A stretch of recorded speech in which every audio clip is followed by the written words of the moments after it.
Hello friends, അകലെ latest review. ഹൃദയ ഹരീഷിനോട് പറയുക ശ്രീക്ക് മുഴു പ്രാന്താണെന്നും അവൾക്ക് കുട്ടികളില്ലെന്നും ഒക്കെ കള്ളപ്രചരണം നടത്തുവാണ്. കൊതിയുന്നുണക്കാരിയാണെങ്കിലും സാവിത്രിയും പറയാം, മോനെ ശ്രീലക്ഷ്മിക്ക് ഒരു പ്രാന്തമില്ല, ആരോ ഒക്കെ മനസ്സിലോട്ട് തീ കയറ്റുന്ന പോലുള്ള എന്തോ ഒരു മരുന്ന് കൊടുത്ത് അതിൻ്റെ ഒരു വിഭ്രാന്തിയായിരുന്നു. ഇപ്പോഴതൊക്കെ മാറുകയും ചെയ്ത്. രാജുമോൻ്റെ വീട്ടിൽ ആർക്കും ഭ്രാന്തില്ല, കുട്ടികളുണ്ടാകില്ലെന്നുള്ള നുണപ്രചരണം ഉണ്ടല്ലോ. ഹരീഷ് ഒന്നും മനസ്സിലാക്കണം. ശ്രീ 7 മാസം ഗർഭിണിയായിട്ടിരിക്കുമ്പോഴാണ് അവൾക്ക് അബോർഷനായത്. അതെന്താ ഹരീഷ് മറന്നുപോയത്? രാജു സങ്കടത്തോടെ പറയാ. ശ്രീയാണെങ്കിൽ ഹരീഷെ നീ ഇപ്പോൾ വരുമെന്നും പറഞ്ഞ് കരഞ്ഞുകൊണ്ടിരിക്കുക. നിനക്കെൻ്റെ പെങ്ങളോട് വെറുപ്പുള്ളതായിട്ട് എനിക്ക് തോന്നിയിട്ടില്ല. പിന്നെ ആർക്കാ ഹരീഷെ ഈ ഡിവോഴ്സിന് ഇത്ര ആവശ്യം? ഹരീഷെ നീ ആത്മാർത്ഥമായിട്ട് പറ, നിനക്ക് ശ്രീയെ മറക്കാൻ പറ്റുമോ? പെട്ടെന്ന് നമ്മുടെ സാവിത്രിയും പറയാം, അതേ ഹരീഷ്, നിന്റെ മനസ്സിൽ നിന്ന് ശ്രീലക്ഷ്മിയെ പറിച്ചെടുത്ത് കളയാൻ നിന്നെ കൊണ്ട് പറ്റുമോ? ഹരീഷ് ആകെ ധർമ്മസങ്കടത്തിലേ. പറ ഹരീഷെ, നീ ഇഷ്ടപ്പെട്ട് കല്യാണം കഴിച്ചതല്ലേ അവളെ ഉപേക്ഷിച്ച് ജീവിക്കാൻ നിനക്ക് പറ്റുമോ ഹരീഷെ? ഹൃദയയുടെ ആ ചോദ്യത്തിന് മുന്നിൽ പെട്ടെന്ന് ഹരീഷ് പറയാം, ഇല്ല, എനിക്കത് പറ്റില്ല. സങ്കടത്തോടെ രാജു വീണ്ടും ചോദിക്കുക, പിന്നെ ആർക്കാടാ വിവാഹമോചനം വേണ്ടത്? എൻ്റെ അമ്മ ഈ നിൽക്കുന്ന എൻ്റെ ഭാര്യ ഋതുവിനെ ഉപേക്ഷിക്കാൻ പറഞ്ഞാൽ ഞാൻ ഉപേക്ഷിക്കുമോ? ഹരീഷെ, ഞാൻ പറയാം, അമ്മയുടെ വാക്ക് കേട്ട് ഭാര്യയെ ഉപേക്ഷിക്കുന്നത് ആണത്തോ അല്ല, മനുഷ്യത്വോ അല്ല. ഒരു കാരണമില്ലാതെ നീ നിന്റെ ഭാര്യയെ ഉപേക്ഷിച്ച് കളഞ്ഞാൽ പിന്നെ ജീവിതകാലം മുഴുക്കം നിനക്ക് സ്വസ്ഥതയില്ലാതെ പോകും. രാജുവും ഹൃദയ ഇങ്ങനെ മാറി മാറി ഓരോന്ന് പറയുമ്പോൾ പെട്ടെന്ന് സങ്കടത്തോടെ തന്നെ ഹരീഷും പറയാം, അമ്മ ഡിവോഴ്സിനെ നിർബന്ധിച്ചപ്പോൾ ഞാൻ ശരിയെന്ന് പറഞ്ഞെന്നേ ഉള്ളൂ, അല്ലാതെ ഞാനൊരു ഉറച്ച തീരുമാനം എടുത്തിട്ടില്ല. എന്ന് വെച്ചാൽ എന്താ ഹരീഷെ പറയുന്നത്? ഹൃദയ ചോദിക്കുക. എനിക്ക് അവളോടൊരു പിണക്കമില്ലെന്നാണ് ഞാൻ പറഞ്ഞത്. പക്ഷേ എനിക്ക് അമ്മയും അവളും തമ്മിലുള്ള പ്രശ്നത്തിനൊരു പരിഹാരം ഉണ്ടാകണം. ഈ പ്രശ്നത്തിന് പരിഹാരം ഉണ്ടാകണമെങ്കിൽ ഹരീഷെ നിന്റെ അമ്മ വിചാരിക്കണം, ഞാൻ ഡിവോഴ്സിന് ശ്രമിച്ചിട്ടില്ല, എനിക്ക് അവളെ മറക്കാനും പറ്റില്ല, എനിക്ക് വേണ്ടത് സമാധാനമാണ് എന്ന് പറഞ്ഞിട്ട് ഹരീഷ് സങ്കടത്തോടെ അങ്ങ് നടന്നു പോവുകയാണ്.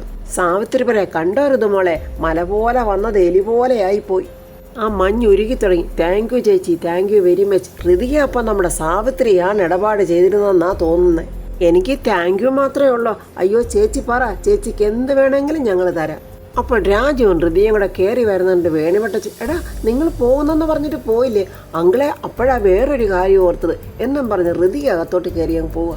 അടുക്കളയിലിരുന്ന് രാധമ്മയും പ്രിയയും സംസാരിച്ചുകൊണ്ടിരിക്കുക.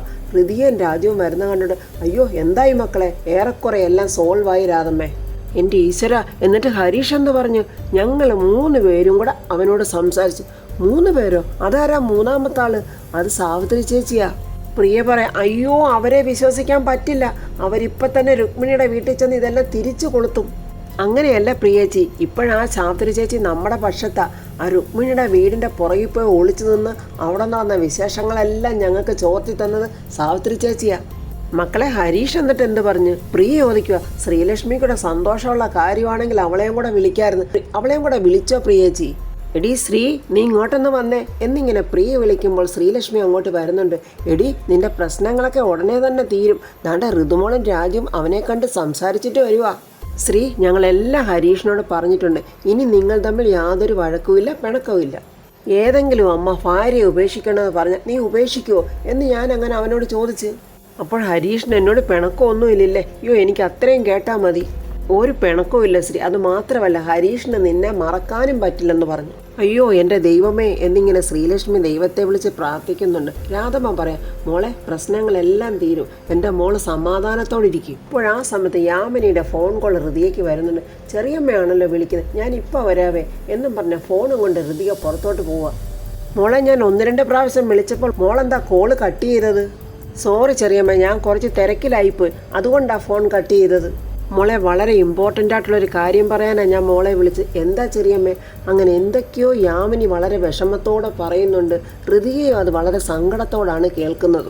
എന്താ ചെറിയമ്മ ഇത്? എൻ്റെ അച്ഛൻ ഈ ചതിയൊന്നും അറിയില്ലേ? ഞാൻ വേഗം അങ്ങോട്ട് വരാം. ഹൃദയ രാജുവിനോടും കാര്യങ്ങളൊക്കെ പറയുന്നുണ്ട്. എങ്കിൽ വാറുതോ, നമുക്ക് അങ്ങോട്ട് പോകാം എന്നും പറഞ്ഞ് രാജുവും ഹൃദയയും അവിടുന്ന് പോവുകയാണ്. മക്കളെ, നിങ്ങൾ പോവുകയാണോ എന്നിങ്ങനെ രാധമ്മ ചോദിക്കുക. അതേ രാധമ്മ, ഇപ്പോൾ ഉടനെ എനിക്ക് വീട്ടിലോട്ട് പോകണം. അപ്പോൾ വേണുവേട്ടൻ ചോദിക്കും, അല്ല നിങ്ങൾ ഇതുവരെ പോയില്ലയോ? ഞങ്ങൾ പോവുക അങ്കിളെ എന്നും പറഞ്ഞ് വേഗത്തിൽ രാജുവും ഹൃദയയും പോവുക. വേണുവേട്ടൻ എന്തൊക്കെയോ സംശയം, എന്തൊക്കെയോ ഇവർ എന്നിൽ നിന്ന് മറയ്ക്കുന്നുണ്ടല്ലോ. ആരാന്നറിയില്ല, 2 ആമ്പിള്ളേരും മദ്യം കുടിക്കാൻ എടുക്കുവാണ്. ഒരുത്തൻ പറഞ്ഞു ഇപ്പം വേണ്ടടാ മൂവന്തി ഒന്നും ആയിക്കോട്ടെ. നിന്നോട് ആര് പറഞ്ഞു മൂവന്തിക്ക് അടിക്കാവുള്ളെന്ന്? പകലരുത് എന്നാണ് പ്രശസ്ത വെള്ളവടിക്കാരനായി എൻ്റെ അച്ഛൻ പറഞ്ഞിട്ടുള്ളത്. എന്നിട്ട് കൂട്ടുകാരോടൊപ്പം ചേർന്ന് മൂപ്പര് രാവിലെ തന്നെ വെള്ളവടി തുടങ്ങിയല്ലോ. എടാ നിന്റെ ഫോണിൽ ആരോ വിളിക്കുന്നുണ്ടല്ലോ, നോക്കടാ വല്ല വള്ളിക്കെട്ട് വല്ലോ ആണോന്ന്. ഫോൺ നോക്കിയിട്ട് അവൻ പറയാം, നീ പറഞ്ഞത് ശരി, ഇത് വള്ളിക്കെട്ട് തന്നെ, പക്ഷെ എനിക്ക് ചില പ്രയോജനങ്ങൾ ഇവരെ കൊണ്ടുണ്ട്. അതാരാണ്? എടാ നമ്മുടെ ഹരീഷിൻ്റെ അമ്മയാണ്. എടാ കിളിപോയ തള്ളയാണോ? എടാ നീ ശബ്ദം വെക്കാതിരിക്കണേ, ഞാനൊന്ന് സംസാരിക്കട്ടെ. ആൻറ്റി പറഞ്ഞോ, ഞാൻ ദയാളാ. രുക്മിണി പറയാം, ദയാലേ നിന്നെ ഞാനിപ്പോഴൊരു കാര്യം ഏൽപ്പിക്കുക, ഞാൻ പറയുന്ന പോലെ തന്നെ നീ ചെയ്യണം. അതിനെന്താ ആൻറ്റി പറഞ്ഞോ ഏതെങ്കിലും കാര്യം ഞാൻ എന്താ ചെയ്യാതിരുന്നിട്ടുണ്ടോ? അതെ എടാ ദയാലെ, ഹരീഷ് ഇപ്പം അങ്ങോട്ട് വരുന്നുണ്ട്, അവനോട് എന്നിട്ട് എന്തൊക്കെയോ രുക്മിണി പറഞ്ഞു കൊടുക്കുന്നുണ്ട് അവനോട്. അപ്പോൾ ഞാൻ പറഞ്ഞതെല്ലാം നിനക്ക് മനസ്സിലായില്ല? മനസ്സിലായ ആൻറ്റി, എന്നാൽ ആ പറഞ്ഞതുപോലെ തന്നെ നീ അങ്ങോട്ട് ചെയ്യൂ. ഇതിൻ്റെ പ്രതിഫലം ഞാൻ ഇപ്പം തന്നെ നിനക്ക് അങ്ങോട്ട് അയച്ചേക്കാം. ശരി ആൻറ്റി. ദയാലിൻ്റെ കൂടെ ഇരിക്കുന്നവൻ ചോദിക്കുന്ന, എടാ എന്താടാ? എടാ ചെറിയ ഒരു കോളുണ്ടടാ. അവൻ അങ്ങനെ രുക്മിണി പറഞ്ഞ കാര്യങ്ങളൊക്കെ അവൻ്റെ കൂട്ടുകാരനോട് പറയുന്നുണ്ട്. അപ്പോൾ ഹരീഷ് അങ്ങോട്ട് വരുന്നുണ്ട്. ആ കൃത്യസമയത്ത് തന്നെയാണല്ലോ അളിയാ വന്നത്. ഇരിക്കളിയാ, വാ അളിയ, നമുക്ക് ഓരോന്ന് അടിച്ചാൽ. ഇല്ല ഞാനില്ല, നിങ്ങളടിച്ചോ. അതെന്താ അളിയാ, നീ വെജിറ്റേറിയൻ ആയോ? മൈൻഡൊന്നും സെറ്റല്ലടാ, കള്ളു കുടിച്ചു കഴിഞ്ഞാൽ പിന്നെ ഇമോഷണലായി പോവും. അതുകൊണ്ട് നിങ്ങൾ എന്നെ നിർബന്ധിക്കേണ്ട പ്ലീസ് എന്നിങ്ങനെ ഹരീഷ് പറയുമ്പോൾ കൂടിയിരുന്ന മറ്റവൻ പറയാം, എടാ എൻ്റെ ദയാലിൻ്റെ ബർത്ത്ഡേ അല്ലേ, അതുകൊണ്ടല്ലേ നിന്നെ നിർബന്ധിക്കുന്നത്. സോറിയടാ ദയാലെ, ഹാപ്പി ബർത്ത്ഡേ, പക്ഷെ കള്ള് വേണ്ട, എന്നെ നിർബന്ധിക്കരുത്. ഹൃതികയും രാജും കൂടെ പ്രതാപവർമ്മ പണി കഴിപ്പിക്കുന്ന ചാരിറ്റബിൾ ട്രസ്റ്റിൻ്റെ അടുത്തോട്ട് വന്നിരിക്കുവാണ്. വർമ്മ സാറിൻ്റെ കാറിലേക്ക് കിടക്കുന്നു. അപ്പോൾ അവരിവിടെ എവിടെയോ കാണുമല്ലോ എന്നിങ്ങനെ രാജു ഹൃതിയോട് പറയുക. എന്താ രാജു ഇത്? എൻ്റെ അച്ഛന് നാണമില്ലേ അവരെ വിളിച്ചു വരുത്താൻ? എൻ്റെ അച്ഛൻ ഈ കേരളം മുഴുവൻ അറിയപ്പെടുന്ന ഒരാളല്ലേ, ഇപ്പോഴും MLA അല്ലേ, ഈ കാണിക്കുന്നതൊക്കെ ശരിയാണോ? അതിനിപ്പോൾ എന്ത് കാണിച്ചു എന്നാണ് ഹൃതിക പറയുന്നത്? ആഹാ അത് കൊള്ളാലോ, രാജു അപ്പോൾ അച്ഛന് സപ്പോർട്ട് ചെയ്യുവാണോ? ഞാൻ സപ്പോർട്ട് പറഞ്ഞതല്ല ഋതു. സാറിന് ആ സ്ത്രീയോട് ചിലപ്പോൾ ഉള്ളതൊരു സഹോദരി ബന്ധമാണെങ്കിലോ? അങ്ങനെയാണെങ്കിൽ ഇത്രയധികം അടുപ്പം കാണിക്കുമോ രാജു? അങ്ങനെ അല്ലെങ്കിൽ പിന്നെ കൂടെ കാണാൻ ശ്രമിക്കുമോ? പണി നടന്നുകൊണ്ടിരിക്കുന്ന കെട്ടിടത്തിനകത്തുനിന്ന് പ്രതാപനും സംയുക്തയും മുകളിൽ നിന്നിങ്ങനെ ഇറങ്ങി വരുവാണ്. പ്രതാപൻ പറയാം, നമ്മൾ ഈ പണി കഴിപ്പിക്കുന്ന കെട്ടിടം ചാരിറ്റബിൾ ട്രസ്റ്റിന് മാത്രമേ ഉപയോഗിക്കാവൂ. സംയുക്ത ചോദിക്കുക, രോഗികളായ ആൾക്കാർക്ക് മാത്രമാണോ സാറേ നമ്മൾ സഹായം കൊടുക്കുന്നത്? അങ്ങനെയല്ല, സമസ്ത മേഖലയിലെയും ദുരിതം അനുഭവിക്കുന്നവരെ നമ്മൾ പരിഗണിക്കും. പിന്നെ ക്യാൻസർ രോഗം പിടിപെട്ട് ദുരിതം അനുഭവിക്കുന്ന പാവങ്ങളെയും നമ്മൾ പരിഗണിക്കും. സിസ്റ്റർ നോക്കിക്കോ, പണി തീർന്നു കഴിയുമ്പോഴത്തേനും മനോഹരമായ ഒരു സൗധമായി തന്നെ തീരും. സാറേ ഇതിൻ്റെ മുകൾ ഭാഗത്തൊക്കെ കുറച്ച് ചെടികൾ വെച്ച് പിടിപ്പിക്കുകയോ വാങ്ങിക്കുകയോ ഒക്കെ ചെയ്യാം. അതൊക്കെ സിസ്റ്ററുടെ അഭിപ്രായം പോലെ. അങ്ങനെ പ്രതാപനും സംയുക്ത എന്തൊക്കെയോ ഡിസ്കഷൻ ചെയ്തുകൊണ്ടിരിക്കുക. രാജുവും ഹൃതിയെ അവിടെ മാറി നിന്നത് കാണുന്നുണ്ട്. രാജു നോക്കിക്കേ, അവരെൻ്റെ അച്ഛൻ്റെ മുന്നിൽ നിന്ന് കുഴഞ്ഞു മറിയുക. അവരെന്തോ സംസാരിക്കുമല്ലേ ഋതു, അതിന് നീ ഇങ്ങനെ തെറ്റിദ്ധരിക്കല്ലേ. എനിക്കിതൊക്കെ കാണുമ്പോൾ രാജു ദേഷ്യം വന്നിട്ട് വയ്യ. അവരെ ഞാൻ ഋതു അടങ്ങിയിരിക്കെ, നമുക്കെന്നാലും അങ്ങ് പോയാലോ? സാറങ്ങനെ കണ്ടാൽ എനിക്കൊരു ചമ്മൽ പോലെ. എന്നിട്ട് അവർക്ക് ചമ്മലൊന്നും ഇല്ലല്ലോ രാജു, അവർ കാണാതെ നമുക്കിവിടെ നിൽക്കാം. അവർ പോയിട്ട് നമുക്ക് പോയാൽ മതി.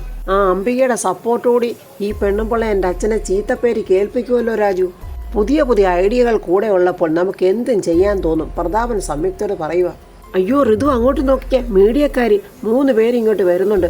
നേടെ മുൻമന്ത്രി പ്രതാപവർമ്മ സാറല്ലേ നിൽക്കുന്നത്. സാറ് പുതിയതായിട്ട് തുടങ്ങാൻ പോകുന്ന ചാരിറ്റബിൾ ട്രസ്റ്റിൻ്റെ കെട്ടിടവാത്. എങ്കിൽ വാ നമുക്ക് സാറിൻ്റെ അടുത്തോട്ട് പോകാം എന്നും പറഞ്ഞ് അവർ 3 പേരോട് അങ്ങോട്ട് പോകുന്നുണ്ട്. ഇനി അച്ഛനെ അവരെയും ചേർത്ത് ഈ മീഡിയക്കാർ എന്തൊക്കെ ഗോസിപ്പുകളെ ഇറക്കാൻ പോകുന്ന ദൈവത്തിന് മാത്രമേ അറിയാവൂ.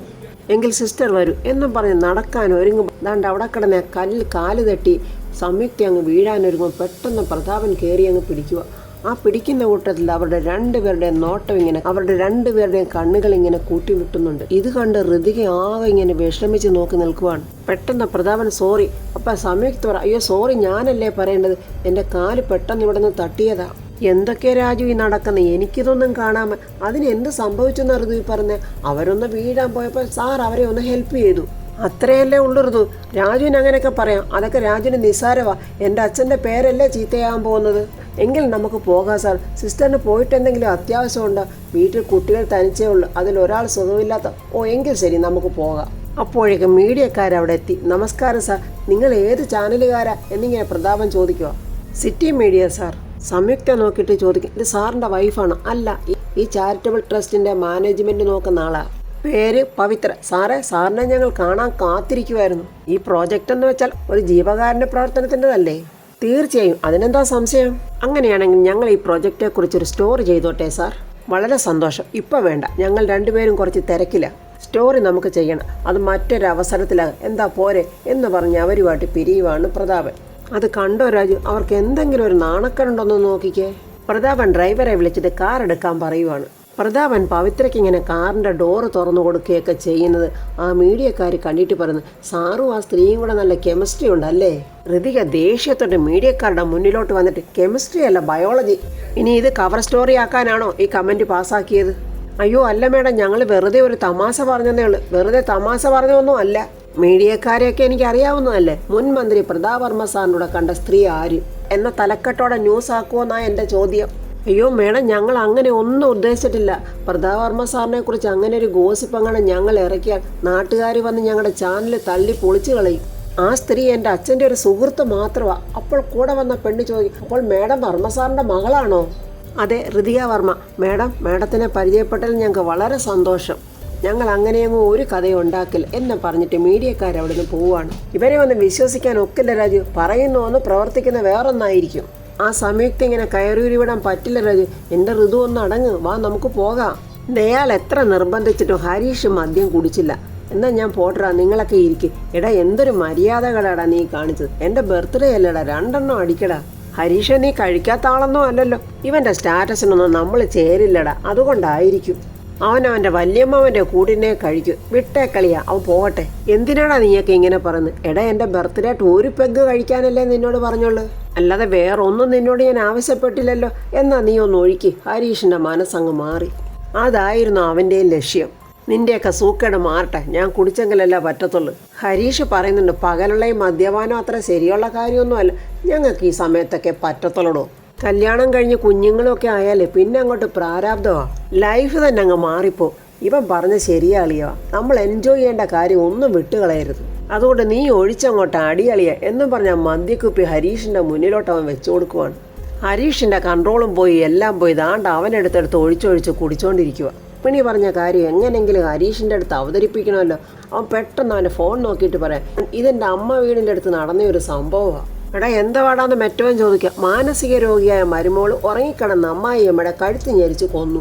എടാ നിനക്കറിയാം ഈ അമ്മായിയമ്മയെ മരുമോളെ? പിന്നില്ലേ, എനിക്കറിയാം. തെക്കും ഭാഗത്ത് എൻ്റെ അമ്മ വീടിനോട് ചേർന്നിരിക്കുന്ന വീടായത്. ഈ മരിച്ച ആൻറ്റിയെ എനിക്കറിയാം, യശോദയെന്ന് അവരുടെ പേര്. അവന്മാർ 2 പേര് ഹരീഷിനെ നോക്കിയിട്ട് നാടകം കളിക്കുക. എന്നാൽ ഈ ഉറങ്ങിക്കിടക്കുമ്പോഴൊക്കെ കൊല്ലുന്നൊരു വല്ലാത്ത ഭീകരത തന്നെ. ഈ യശോദയാൻ്റിയാണ് പ്രശ്നക്കാരി നാട്ടുകാർ പറഞ്ഞുകൊണ്ടിരുന്നത്. പക്ഷെ മരുമകൾ മാനസിക രോഗിയായിരുന്നു. അതൊക്കെ നമ്മൾ ഇപ്പോഴല്ലേ അറിഞ്ഞത്. ഇവന്മാർ ഓട്ടക്കണ്ടിട്ട് ഇങ്ങനെ ഹരീഷിനെ നോക്കുവാണ്. ഹരീഷ് മദ്യം കുടിച്ചോണ്ടും ഇരിക്കുവാണ്. ഈ മാനസിക രോഗിയായ പെണ്ണിനെ കൊണ്ട് ഉളംപാറൽ അടയ്ക്കാന്നല്ല മറ്റൊരു മാർഗവും ഇല്ല. രുക്മിണി ഹരീഷിനോട് പറഞ്ഞ കാര്യം പെട്ടെന്ന് ഹരീഷിൻ്റെ മനസ്സിലോട്ട് ഓടിയെത്തുക. എത്രയും പെട്ടെന്ന് മോനെ ഈ വിവാഹമോചനം നടത്തിയില്ലെങ്കിൽ അവിടെ കൈകൊണ്ടായിരിക്കും എൻ്റെയും നിൻ്റെയും മരണം. ഇനി അവിടെ പിടിച്ചു നിൽക്കാൻ പറ്റാത്തതുകൊണ്ട് ഹരീഷ് പറയും, എടാ അളിയാ ഞാൻ പോവാ. ആ നീ ഇറങ്ങുവാണോ? എന്നിട്ട് അവന്മാർ വീണ്ടും ഒരു കളിയാക്കൽ പോലെ, ഇവനാണല്ലോ ഒരു ഭാഗ്യവാൻ. രുക്മിണി ആൻറ്റി ഇവൻ്റെ ലൈഫ് തന്നെ സേഫ് ആക്കിയില്ലേ. അവന്മാരെ എരി കൂട്ടുന്നതനുസരിച്ച് ദാണ്ട ഹരീഷ് പോകാൻ എഴുന്നേറ്റം വീണ്ടും മദ്യം എടുത്ത് വെച്ച് കുടിക്കുവാണ്. എന്നിട്ടൊരു ലെവലില്ലാതെ ഹരീഷ് അവിടെ നിന്ന് എഴുന്നേറ്റങ്ങ് പോവുകയാണ്. എടാ നമ്മുടെ പരിപാടി ഏറ്റെന്നാ തോന്നുന്നു. എന്നാൽ അടുത്ത പ്ലാനിന് വിളിക്കളിയാ രുക്മിണി ആൻറ്റിയെ. ഋതിക ആകെ ദേഷ്യത്തിൽ നിന്ന് വിറയ്ക്കുക. എൻ്റെ അമ്മയ്ക്കാന്ന് യാതൊരു ചൂടുമില്ല. ഇതിങ്ങനെ തുടരുവാണെങ്കിൽ നാട്ടുകാരും മീഡിയക്കാരും അമ്പികയും ചേർന്ന് എൻ്റെ അച്ഛൻ്റെ മനസ്സിൽ ആ സംയുക്ത അങ്ങ് സ്ഥാപിക്കും. അമ്മയ്ക്കാണെങ്കിൽ അച്ഛൻ എങ്ങനെ പോയാലും ഒരു കുഴപ്പമില്ലെന്നുള്ള മട്ട. ഇങ്ങനെയുണ്ടോ ഭാര്യമാർ? എന്താ ഋതു നീ ഇങ്ങനെ പിച്ചും പേയും പറയുന്നേ? ഞാൻ പിച്ചും പേയും പറയുക അല്ല രാജു. രാജു കണ്ടതല്ലേ അച്ഛൻ്റെ പുറകെ സംയുക്ത വന്നതിന് മീഡിയക്കാരുടെ ഓരോ ചോദ്യം. ഒടുവിൽ എല്ലാ ഓൺലൈൻ ചാനലുകളിലും ഇത് ഗോസിപ്പായിട്ട് വരും. ഇത് പിന്നെ വലിയ വിഷയമായിട്ട് മാറും. ഒരു കളങ്കവും കറക്ഷനും ഇല്ലാത്ത എൻ്റെ അച്ഛൻ അവസാനം അവരെ കെട്ടേണ്ടിയും വരും. അങ്ങനെയൊന്നും ഉണ്ടാവില്ല ഋതു. അതെങ്ങനെ രാജുവിന് അറിയാൻ പറ്റും? ഋതികയുടെ അച്ഛനായിരിക്കും വർമ്മ സാർ. പക്ഷേ ഞാൻ ആ മനുഷ്യനോടൊപ്പം നടക്കാൻ തുടങ്ങിയിട്ട് വർഷം കുറച്ചായി. എനിക്കറിയാം അദ്ദേഹത്തിൻ്റെ മനസ്സ്. അദ്ദേഹം ഒരിക്കലും ഒരു തെറ്റിലും ചെന്ന് വീഴില്ല. അയ്യോ ഞാൻ എൻ്റെ ടെൻഷൻ കൊണ്ട് പറഞ്ഞു പോയതാണേ. വർമ്മ സാറിനെ മൊത്തമായിട്ടും ചില്ലറയായിട്ടും വാങ്ങിച്ച ആളിനെ വേദനിച്ചിട്ടുണ്ടെങ്കിലേ സോറി. എൻ്റെ ഋതുവിൻ്റെ വികാരവും വിചാരവും ഒക്കെ എനിക്ക് മനസ്സിലാവും. അതുകൊണ്ടാണ് വർമ്മ സാറിനെ കുറിച്ച് ഞാൻ അങ്ങനെയൊക്കെ പറഞ്ഞത്. പേഴ്സണാലിറ്റിക്കും സ്വന്തം കുടുംബത്തിനും ദോഷം വരുന്ന ഒരു കാര്യം സാർ ഒരിക്കലും ചെയ്യില്ല. ഋതു ഇങ്ങോട്ട് വന്നേ, നമുക്ക് ഹോസ്പിറ്റലിലോട്ട് പോകാം എന്നും പറഞ്ഞ് അവർ പോവുകയാണ്. ഈ സമയം വീട്ടിൽ ദീപക്ക് സോഫയൊക്കെ ക്ലീൻ ചെയ്തുകൊണ്ടിരിക്കുക. രാജു ചോദിക്കും, എന്താ ദീപക്കെ ഇത്രയധികം വൃത്തിയാക്കല്? എന്തെങ്കിലും പ്രത്യേകിച്ച് പരിപാടിയുണ്ടോ? പ്രത്യേകിച്ച് പരിപാടിയുണ്ട്. കുറച്ച് മന്ത്രിമാർ ഈ വീട്ടിലോട്ട് വരും, അതുകൊണ്ടൊന്ന് വൃത്തിയാക്കാമെന്ന് വിചാരിച്ച്. രാജു പറയാം, അയ്യോ ഞാൻ വിചാരിച്ച് ലോകകപ്പ് തുടങ്ങുന്നതിന് മുമ്പ് സ്റ്റേഡിയം റെഡിയാക്കുവാണെന്ന്. സ്റ്റേഡിയോ? അതെ, ഈ സോഫയും കസേരയും കണ്ടാലേ VIP ഗാലറി പോലെ തോന്നുന്നു. അങ്ങനെയാണെങ്കിൽ ടിക്കറ്റ് വെച്ച് ആളെ കയറ്റേണ്ടി വരും. അതെന്തായാലും വേണ്ട. നാളെ മുതൽ ഫുട്ബോൾ ലോകകപ്പല്ലേ, കളി കാണാൻ വല്ല പ്ലാനും ഉണ്ടോ? ദീപക് പറയാം, അതുണ്ട്. പക്ഷേ ഈ തവണ ഏത് ടീം ജയിക്കുമെന്നുള്ളത് എനിക്ക് പ്രവചിക്കാൻ പറ്റുന്നില്ല. അതെന്തായാലും കൊള്ളാം ദീപക്കെ. കഴിഞ്ഞ പ്രാവശ്യം പ്രവചിച്ച ടീമേ തോറ്റു തുന്നമ്പാടി പോയില്ലേ? ഓഹോ, അതിപ്പോഴും ഓർമ്മയുണ്ടല്ലേ? അത് മറക്കാൻ പറ്റുമോ ദീപക്കെ? എനിക്ക് പ്രവചനമൊന്നും വേണ്ട. ആദ്യം കളി എവിടെ കാണണമെന്ന് പറ. നമ്മുടെ സി കേരളം ചാനലും C5 ആപ്പിലും നമുക്ക് കളി കാണാം. അപ്പോൾ വീടും റെഡി, ദാണ്ട റിമോട്ടും റെഡി. എങ്കിൽ നാളെ മുതൽ ഒരു നിയമം. അതെന്താ? രാജു പറയാം, ഓക്കെ ഇല്ല, സോറി ഇല്ല, പിന്നെന്തുവാ, ഗോൾ മാത്രം. ഹരീഷ് മദ്യം വെച്ചിങ്ങനെ ലെവലില്ലാതെ വന്നുകൊണ്ടിരിക്കുവാണ്. രുക്മിണി ഏതോ ഒരു സ്ത്രീയെ എന്തിനോ ചട്ടം കെട്ടി വെച്ചിട്ടുണ്ട്. അവരിങ്ങനെ പാത്തും പതുങ്ങി നിൽക്കുമോ ഹരീഷിനെ നോക്കി. ഹരീഷ് വരുന്നത് കണ്ടുകൊണ്ട് പെട്ടെന്നൊരു തലച്ചുറ്റൽ അങ്ങോട്ട് അഭിനയിക്കുവാണ്. അയ്യോ അമ്മേ, എന്ത് പറ്റിയതാ, എഴുന്നേക്കമ്മേ എന്ന് പറഞ്ഞ ഹരീഷ് അവരെ ഇങ്ങനെ തട്ടി വിളിക്കുന്നുണ്ട്. ഇതൊക്കെ രുക്മിണിയും ആ ദയാളും ചേർന്നുള്ള പരിപാടിയാണ്. ആ കള്ളിത്തള്ള അഭിനയിക്കുവാണെന്ന് മനസ്സിലാകാതെ ഹരീഷ് ഓടിപ്പോയി അവിടെ നിന്ന് വെള്ളം എടുത്തുകൊണ്ട് വന്ന് കൊടുക്കാൻ ഒരുങ്ങുവാണ് അവർക്ക്. ഇതൊക്കെ ദയാളും അവൻ്റെ ഫ്രണ്ടും ഇങ്ങനെ ഒളിച്ചെന്ന് നോക്കുവാണ്. അപ്പോൾ ഫ്രണ്ട്സ്, രുക്മിണിയും അവൻ്റെ കൂട്ടുകാരന്മാരും ഇപ്പം ദാ വന്നു കിടക്കുന്ന ഈ കള്ളിത്തള്ളയും എല്ലാം ചേർന്ന് എന്തോ ഒരു വലിയ കുരുക്കിലോട്ട് ഹരീഷിനെ കൊണ്ട് ചാടിക്കുവാണ്. അതിൽ നിന്ന് ഹരീഷ് എങ്ങനെ രക്ഷപ്പെടും? രാജുവും ധൃതിയെ ഇത് മനസ്സിലാക്കി ഹരീഷിനെ രക്ഷിക്കുമോ? എന്തായിരിക്കും ഇനി അവരുടെ അടുത്ത പ്ലാൻ? അവിടുന്ന് രക്ഷപ്പെട്ട് ഹരീഷ് ശ്രീലക്ഷ്മിയെ സ്വീകരിക്കുമോ എന്നൊക്കെയുള്ള റിവ്യൂമായി നമുക്ക് നാളെ കാണാം. എൻ്റെ ഈ റിവ്യൂ ഇഷ്ടപ്പെട്ടാൽ ലൈക്കും കമൻസും, സബ്സ്ക്രൈബ് ചെയ്യാത്തവർ സബ്സ്ക്രൈബ് ചെയ്യണേ.